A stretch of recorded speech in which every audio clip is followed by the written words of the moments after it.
amazing, sometimes funny, sometimes inspirational, just awesome stories. Wait, and I believe this one is about Mr. Matthew Centrowitz. So, yeah, we know who Matthew Centrowitz is? Yep. no. Exactly. We'll find out. We'll find out. Who should I put for the speaker name? So, who would like Pat to Tyson. come up here and tell everyone who Matt Centrowitz Jr. is? Who? Who would like to come up and help me tell you who Matt Centrowitz Jr. is? Come on up, first hand, sorry. Who is little Matt Centrowitz? He's the 2016 Olympic champion in the 1500 meters. How many Americans have ever won the Olympics in the 1500 meters? One? Two, actually. But the one previous was 1908. And then go over 100 years later. Over 100 years later, you got this kid who I met as a little toddler at a camp in Rhode Island because his father, Matt Centrowitz Sr., was an Olympian too. By the way, a great American record holder in the 5 and the 15. And he was just running around like, didn't even know what running was when he was an elementary kid. What else we know about Matt, or do you? He's still a pro runner today. Pro runner today, so thank you very much. He's run 13 flat for 5,000 too, which is pretty What's good. the name? Okay. So we got our notes, some of us, good guys. and I thought maybe this would be more of a quick note session. I could do that too. You got 10 minutes of this, and so let's get several nuggets out of little Matt Centrowitz. Yes, sir. What's his last name? I'm going to spell it for you. Yeah, Centro, like Oh, okay. C-E-N-T-R-O-W-I-T is Tim Z. Matt, little Matt, so it's C-E-N-T-R-O-W-I-T-Z. And by the way, if you get an opportunity to watch some YouTube videos of his racing, it's a lot of fun. He's a really great guy. Like I said, he grew up as a kid that didn't really run. His father was a great one, but he grew into it. By the time he was like, I think 8th grade, he started to run. And by 9th grade, he was all right. But when he graduated from high school, he had run 8:48 for 2 miles, 4:01 for a mile in high school. And then he was gonna, where was he gonna go to school? Well, his dad graduated from Oregon. So he goes to Oregon and has a really, really great career there. And a couple years out of college, he ended up making the Olympic team and won the gold medal. And watching that gold medal race is like stupid. It's so stupid cool. It's sick. And maybe we'll watch that and we can see that during our break here tomorrow. But during COVID, I had him zoom in. I had a lot of guys zoom in to my team. We all needed some wisdom. We all needed something to kind of fill the void of isolation. And Matt was awesome. He came on and he shared some nuggets. So let's write some of these nuggets down. He says this, number 1, focus on the present. Focus on the present and enjoy it. Anybody want to know what he means by that? Here we go.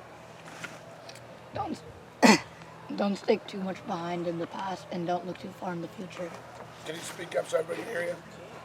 Sorry about that, your voice is a little... I heard you say something like, don't focus on the past, some of the negativity or bad races you might have had, let that go. Yeah, like Stay in the now. don't look back in the past and don't look too far in the future. Yeah, don't look too far in the past and don't look too forward in the future, I guess is what I heard you say. Set reasonable goals. Reasonable goals that will help you reach larger goals. Set reasonable goals so you can then reach larger goals. A reasonable goal might be what for you, someone in the audience? Sub 5. I heard somebody say sub 5. And then what would your long-term goal be? Sub 4. Maybe sub 4. Yeah. Wait. What was it again? The nugget? Set reasonable goals that will help you reach larger goals in the future.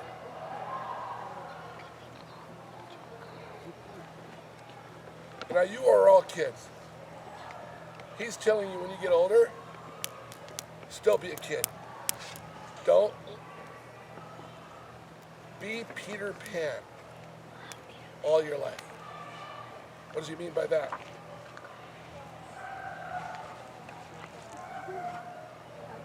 Yeah, don't let that kid ever evaporate within you. What was the exact words? The exact words were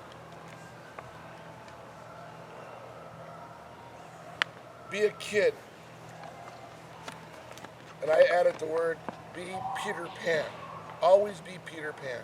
Always think you can fly, no matter what age you are. Don't lose that kid in you. What if our parachute doesn't catch us? I'm not going to worry. So you have a rough landing. Get up. You got it. Find a bat. Hang out with a bat, Yes, sir. Batman. like we did today. That was kind of cool. Sir, yes, sir. That was fun. It was fun. I love this. That's my Create a good life routine. Create a good life routine.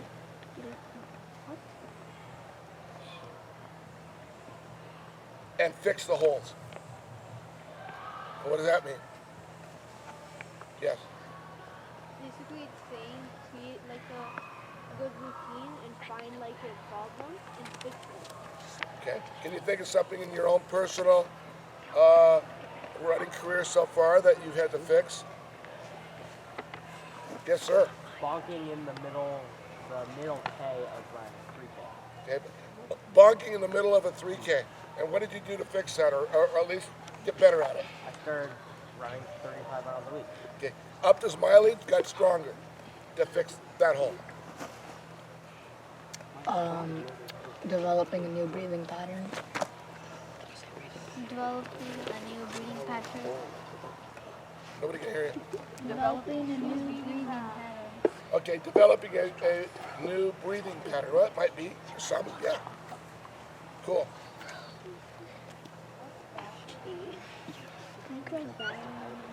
Listen to your body. Listen to your body. If you feel like crap, sometimes you have to get it done. Because in a race, you might feel like crap and you have to get it done. You find the way to get it done. Listen to your body. On the other hand, some days maybe listen to your body as you go up to your coach and say, man, I stayed up late last night and I just couldn't get any sleep. I had insomnia and I know we have this hard workout and I just feel terrible. Your coach might adjust that workout and give you the workout the next day. It might be better to just to make that adjustment, okay? Buy into your coach. Buy into your coach. Trust your coach. I got to be careful how I say this, but if you have a coach that's a little, oh well, maybe you'll get another coach. But you want to trust your coach. And hopefully you all do. If you don't have a coach someday, you will have a coach. My dad and my coach. You're going to love this one. Matt says it's all right to have ice cream. Yay! It's all right to have ice cream. You know, sometimes we worry about our diets Oh my to the God. point of extreme. I heard our dietitian said the other day, food is not your enemy. You got to be fueled up. Prefontaine, I told you the other day, banana splits. We had one every Thursday. 2 actually. It was 2 for the price of 1. And we had doubles. He says that even the pros have ice cream. Another nugget.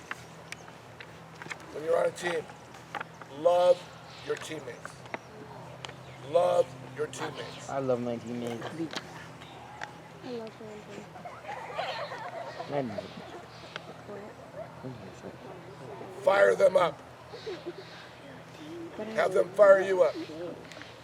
That's the secret of a great team. You in cross country, when you go to JOs, a lot of you are going to go to JOs with the team. It's a lot more fun to go do well as a team than it is as an individual, I find, because there's something about the masses that make it more fun. There's a story that's really kind of cool. Steve Prefontaine, in one of our cross-country seasons, our athletic director wasn't going to let the team go to the championship meet, the NC2As. And Priest says, if the team doesn't go, I'm not going, because he got to go. But the team didn't get to go because we were like second place in our conference. But we could still go. But the athletic director said, no, you're not going to go. So Priest says, okay, I'm not going. And so the athletic director caved in and said, okay, I'll let 6 go, not 7. Most of you know 7 people make a team, right? And so the 6 went. I was one of those, by the way. And we won the NC2A championship and brought that trophy, threw it on the athletic director's desk and walked out and said, eat it, kind of a thing, no offense. Like, you know what I mean? Like, you said we aren't going to go, we won the trophy, so get over it. And that was Prefontaine. Talk about a teammate that, and he won, by the way, individually, but we won. Yes, sir.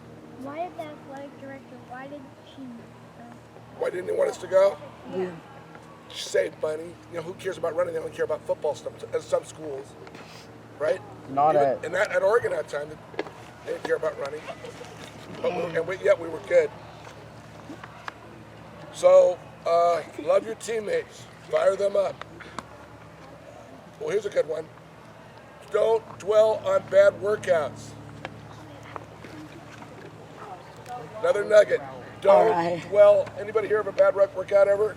Yo, Bad, you. bad. bro. Don't dwell on bad workouts because they don't always indicate how races will turn out. So you can probably relate to that. You've had a bad workout, but then you go out and race really well. And our last little comment here, after a good workout,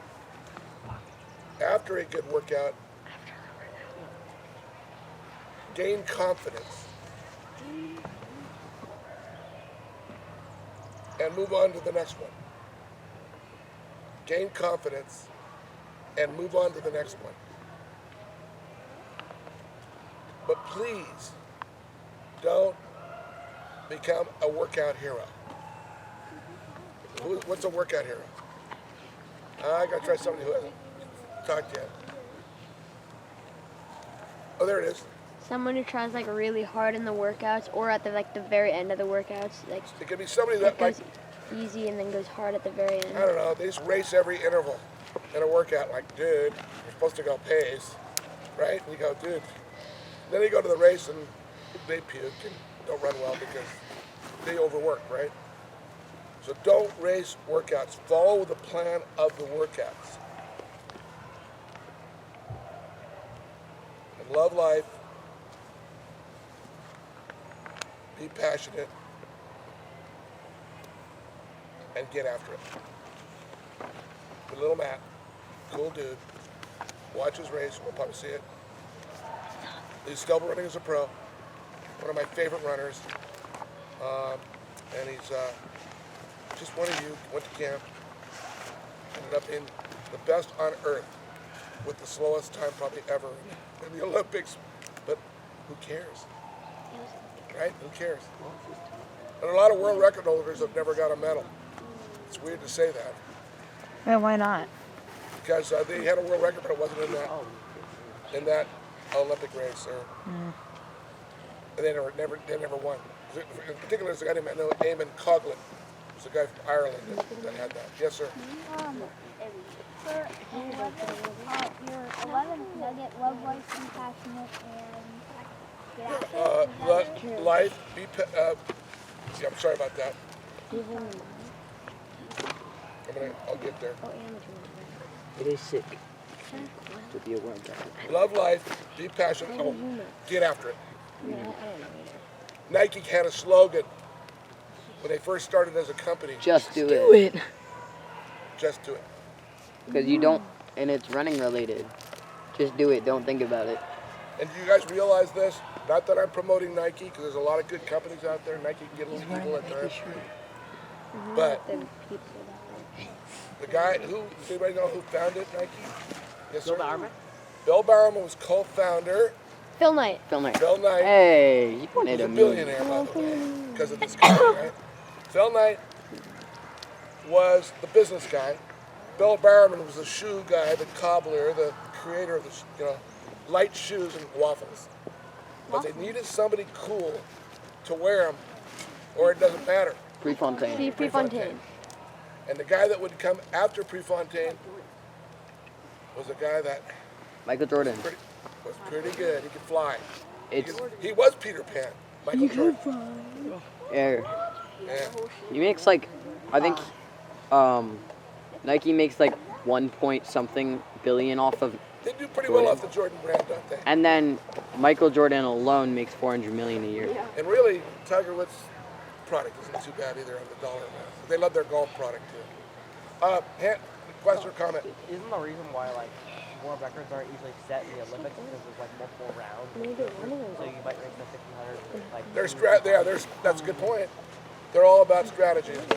It's all about who cares about a time. It's about the place. That would be probably Eugene, Oregon, at the JO's 1500 meters. You didn't get a PR, did you? Did you win? Case closed. Or I love Ben Steeple. He did get a PR though. Well, I was actually trying to get the national record. You were trying to. Did you slow up like Ben did in the steeple? No, you do. You kept going. You're a smart guy. Yes, sir. Is Gonzaga FC sponsored by Nike? We're a Nike school. Yeah.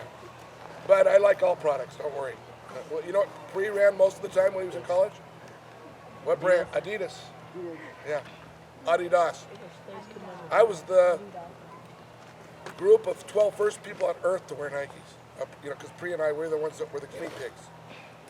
And so a lot of people don't know that, but I'd wear them. And people made fun of me. They said, look at that weird, swooshy, weird thing. Because Adidas was the #1 brand during that time. Then people spit on me. Said, they look ugly. Now I laugh at them. Did you get money off of it? Not me? Yeah. No. Wait, you were one of the first 12 people to wear I it? became a teacher.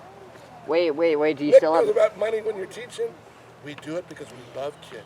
do you still have the We're waffle? poor. Yeah. Anything still else have- before we break up here? Yes, sir. How was the first Nike shoe? Oh man, we thought they were the coolest. They had waffles on them. They were finally no leather, because we wore leather shoes all the time. And now we had this little nylon thing. They were called Kenya Reds. And they were really flexible. I mean, just like that. Do you still have them? No, I did give my two $100,000 pair of waffles to Nike as a gift. And I should have kept them because they're now worth $100,000 each. Do you have, oh, You know what they gave me for a gift? A poster signed by Phil Knight saying, thank you. That's a good How gift. much So is that that- worth though? My poster with Phil? I don't know. It's not, I don't think it's $200,000. Maybe 5. What was it? We get that question? What was that question again? We're done with that question. Oh, how was the first Nike shoe? That was. Oh yeah, right. How was the first Nike shoe? They were really flimsy, but they were really, really light, and we didn't know any better. And now I look at what you guys have to wear, and I go, oh my Lord. And you hate to say it, but if you don't have a pair of the Nike spikes, what do you call them? Dragonflies. They're 7 seconds at least. If you have a pair of those, you're gonna run 7 seconds faster. In what event? 1,500 for sure. They're nice. Probably and then it goes on. I had guys that went to Boston. There was a day in Boston this year. I don't know if you heard about it. 50 guys broke 4 minutes in the mile one day. This is too much ice cream. You know what I mean? Like, sub 4s are cool, but 50 people in one day, that's boring. You know what I mean? It's not as much fun anymore. But what it was, the track is fast. It's really weird, and everybody had that shit on top of it. And isn't it more effective in like cross country, especially on muddy courses? I think so. I mean, I'm going to have my kids wear that all the time. They do look cool. We need to have that shoe. It's the person who wears the shoe that's the most important, but we all need to wear one to be at equal terms to competition, right? And if it's not super affordable, find a way. Find a way to get a pair of those. Birthday present, whatever. I got the cross country ones. Okay. You need that as part of your arsenal. I think. Good pair of shoes. I see a lot of you wearing all kinds of different training shoes. You find the model. We haven't talked about shoes, but find the model that works best for you. So our first shoes at Nike were leather Nikes at Oregon, and they were white leather with a red swoosh. Davis. I'm trying to think what they were called. Oh, do they look like the ones from Green Back City. to the Future? And Outlet and Church. Yeah, and they're retro. They still sell them. Nike sells them retro. Henry and Jake. Can't remember. The Kenya thing? There was a Kenya blue. That wasn't that one. But anyway, the shoes today are crazy. They are. Crazy. Have you gotten a Vaporfly? Oh, Vaporflies are awesome. All my runners wear Vaporflies. Because I wonder why the Stanford guys do really well. Besides being talented, they all have Vaporflies. Anything else before we shut down? And yes, maybe got a hand up. You're still cool. No. Do you think your runners are the best? Or like Do I think my runners aren't the best, but we're going to work hard so we can be the best. Because, we got second in the West. We beat Oregon. We beat Washington. We beat all these teams. Little old Gonzaga, just the little guy. And the only team that beat us was Stanford. And it was remarkable to get an automatic berth to the NCAA with just a bunch of guys who work hard.